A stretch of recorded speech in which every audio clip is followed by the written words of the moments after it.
Baik, sebelumnya Assalamualaikum warahmatullahi wabarakatuh. Selamat sore teman-teman semua. Sebelumnya perkenalkan, nama saya Dian Permana Putri dengan NIM C023014. Di sini saya akan memaparkan materi mengenai konsep dan pencatatan dari aset tidak berwujud dan kewajiban jangka pendek. Nah, apa itu aset tidak berwujud?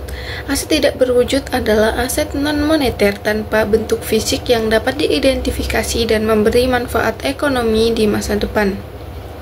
Contohnya, hak cipta, paten, lisensi, merek dagang, perangkat lunak, dan goodwill. Aset ini sering menjadi faktor strategis dalam keunggulan bersaing. Nilai ekonominya kadang lebih besar daripada aset berwujud.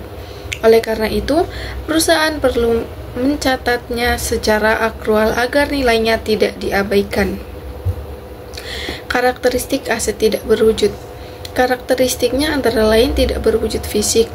Umur manfaat lebih dari 1 tahun, dapat dihasilkan internal atau dibeli, serta perlu diamortisasi atau diuji penurunan nilai agar nilainya wajar dalam laporan keuangan. Aset ini biasanya sulit diukur secara tepat dibanding aset berwujud. Oleh karena itu, diperlukan kebijakan akuntansi yang hati-hati. Selain itu, keterbatasan masa manfaat membuat aset ini harus dipantau secara periodik. Nah, jenis-jenis aset tidak berwujud yaitu meliputi hak cipta, paten, merek dagang, lisensi, perangkat lunak, dan goodwill. Masing-masing memberi kontribusi penting pada nilai dan keunggulan perusahaan. Beberapa di antaranya memiliki umur manfaat terbatas, sementara lainnya tidak terbatas. Perbedaan ini mempengaruhi perlakuan akuntansinya. Semakin kuat perlindungan hukum atas aset, semakin besar pula manfaat ekonominya. Pengakuan aset tidak berwujud. Aset tidak berwujud diakui jika perusahaan mengendalikan aset tersebut. Manfaat ekonominya besar kemungkinan mengalir dan biaya perolehannya dapat diukur andal. Pengakuan yang tepat akan menghindari kesalahan dalam penilaian nilai perusahaan. Standar akuntansi memberikan pedoman khusus terkait pengakuan. Dengan demikian, hanya aset yang benar-benar memiliki manfaat terukur yang dapat dicatat. Pengakuan awal aset tidak berwujud. Pengukuran awal didasarkan pada biaya perolehan termasuk harga beli dan biaya langsung. Biaya penelitian tidak dikapitalisasi, sedangkan biaya pengembangan bisa diakui jika memenuhi syarat tertentu. Proses ini hanya sesuai standar akuntansi yang berlaku. Hal ini menjaga agar laporan keuangan tetap konsisten dan andal. Dengan dasar tersebut, perusahaan dapat menampilkan nilai aset sesuai realitas ekonomi. Amortisasi aset tidak berwujud. Amortisasi dilakukan untuk mengalokasikan biaya aset selama masa manfaatnya. Metode garis lurus menghasilkan beban sama tiap periode, sedangkan metode saldo menurun memberi beban lebih besar dari awal. Pemilihan metode bergantung pada pola pemanfaatan aset. Tujuannya agar nilai tercatat mencerminkan manfaat sebenarnya. Konsistensi penggunaan metode juga harus dijaga agar tidak menyesatkan pengguna laporan. Selanjutnya ada pencatatan amortisasi. Amortisasi dicatat dengan mendebit beban amortisasi di laba rugi dan mengkredit akumulasi amortisasi di neraca. Hal ini menunjukkan pengurangan nilai aset sesuai pemanfaatannya. Beban amortisasi secara langsung mempengaruhi laba bersih, sedangkan akumulasi amortisasi mengurangi nilai tercatat aset. Dengan pencatatan yang baik, informasi laporan keuangan akan lebih relevan.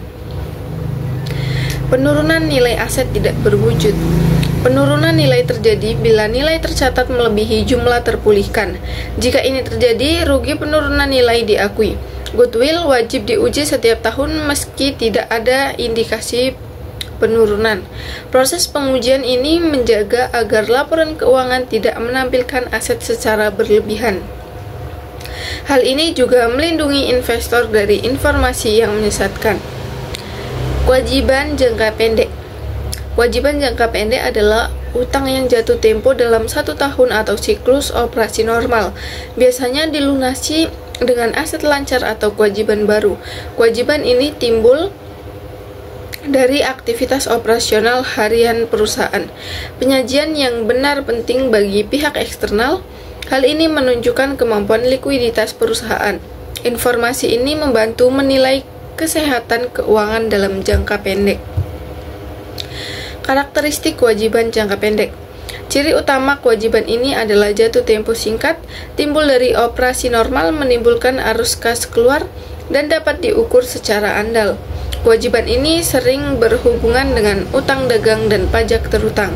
Informasi ini membantu menilai solvabilitas jangka pendek. Selain itu, bermanfaat bagi pengambilan keputusan manajemen. Transparansi pencatatannya penting agar laporan tidak menyesatkan. Klasifikasi kewajiban jangka pendek. Klasifikasinya meliputi utang usaha, utang akrual, utang pajak, bagian lancar dari utang jangka panjang, pendapatan diterima di muka, serta kewajiban lancar lainnya. Jika klasifikasi mencerminkan bentuk kewajiban yang berbeda, hal ini mempermudah analisis laporan keuangan. Investor dan kreditur sering menyoroti bagian ini. Perincian yang jelas akan membantu perhitungan rasio keuangan. Selanjutnya ada pencatatan pajak atas kewajiban jangka pendek. Pajak terutang diakui sebagai beban pajak pada laba rugi dan utang pada neraca. Saat dibayar, kewajiban berkurang. Pencatatan yang tepat mencerminkan kepatuhan perusahaan pada peraturan. Selain itu, membantu menjaga kredibilitas perusahaan di mata regulator. Kesalahan pencatatan bisa menimbulkan sanksi dan kerugian finansial. Nah, kesimpulan dari materi yang saya sampaikan yaitu aset tidak berwujud berperan strategis meski tak berwujud fisik, sedangkan kewajiban jangka pendek menjadi indikator likuiditas. Perlakuan akuntansi yang tepat membuat laporan keuangan lebih andal dan transparan. Pemahaman atas keduanya penting untuk menjaga keseimbangan laporan. Dengan demikian, perusahaan mampu menghadapi persaingan bisnis dengan lebih baik.